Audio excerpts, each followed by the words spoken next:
अगर वो बी सुनते हैं तो आप उन्हें ऐसे बोल सकते हो कि भाई इट्स पी, मतलब पी बोल रहा हूँ, पीटर वाला पी, तो वो समझ आएंगे पीटर का पहला लेटर पी है तो पी लिख लेंगे।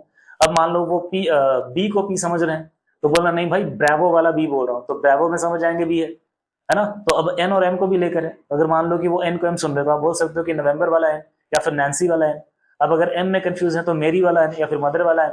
सो इस वीडियो में फिर से एक बहुत इंपॉर्टेंट कंटेंट की हम बात करने वाले हैं और ये उनके लिए बहुत ही यूजफुल होने वाला है। अगर आप एक टीचर हैं, अगर आप डिक्टेट करते हैं चीजों को, या फिर अगर आप चीजें डिस्पैच करते हैं, और जब हम दो लोग आपस में कन्वर्स करते हैं, इंटरेक्ट करते हैं, या वो टेलीफोनिक हो या फिर वन ऑन वन हो, अगर सामने से बात कर रहे हैं या फिर मान लो फोन पर भी बात हो रही है, तो ये सारी जगह जो भी कंफ्यूजन होती है कुछ चीजों को लेकर, उस पर मैं बहुत इंपॉर्टेंट चीज बताने वाला हूं आपको इस वीडियो में। तो मैं दरअसल बात कर रहा हूं फोनेटिक्स की, मैं फोनेटिक अल्फाबेट की बात कर रहा हूं। ये एक्चुअली तब यूज किया जाता है, मैं आपको सब कुछ बताऊंगा कि क्या है, कैसे यूज करना, सारा कुछ डिटेल्स में। इसे हम तब यूज करते हैं जब दो लोग आपस में बात करते हैं और बातचीत के दौरान वे थोड़े से कंफ्यूज हो जाते हैं कि सामने वाले ने कहा क्या। और ये कंफ्यूजन कैसे आती है?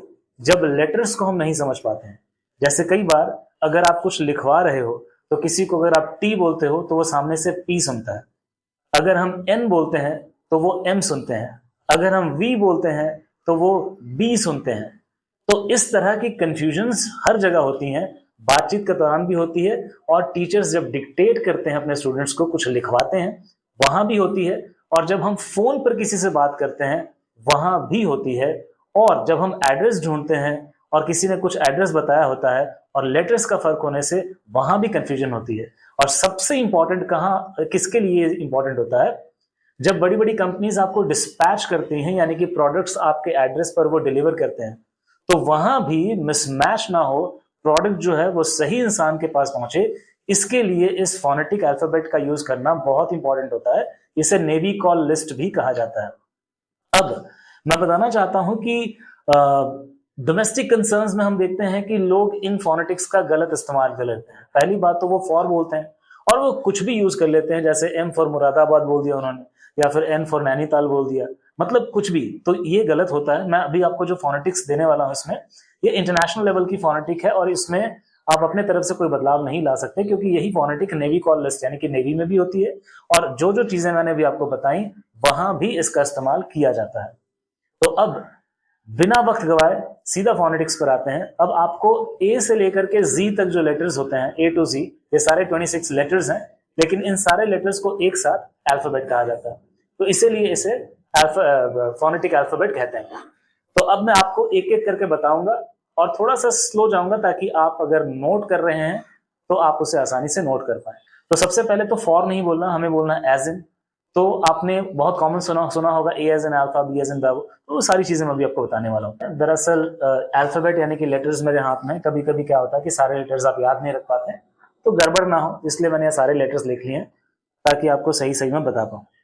तो अब शुरुआत करते हैं। A as in alpha, B as in bravo, C as in Charlie, D as in David या फिर delta, E as in echo, F as in father या फिर Frank, G as in George या फिर golf, H as in Henry या फिर hotel, I as in Indiana या फिर India, J as in Juliet, K as in kilo या फिर kite, L as in Lima, M as in Mary या फिर mother, N as in Nancy या फिर November, O as in Oscar, P as in Peter, Q as in cubic, R as in Romeo, S as in Sam या फिर Sierra, T as in tango या फिर Tom, U as in uniform या फिर umbrella, V as in Victor, W as in whisky, X as in Xerox या फिर xylophone या फिर X-ray, Y as in Yankee, G as in zebra.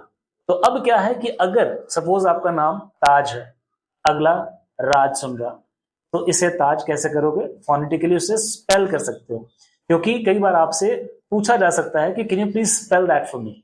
अगर कोई आपका वर्ड नहीं समझता है, वो लेटर नहीं समझता है, तो सामने से अगर कोई आपको कहे कि कुड यू प्लीज या फिर can you please spell that for me, तो वहां समझ लेना कि आपको वो ये फोनेटिकली ही बताने को कहा जा रहा है। स्पेल दैट का मतलब वही है।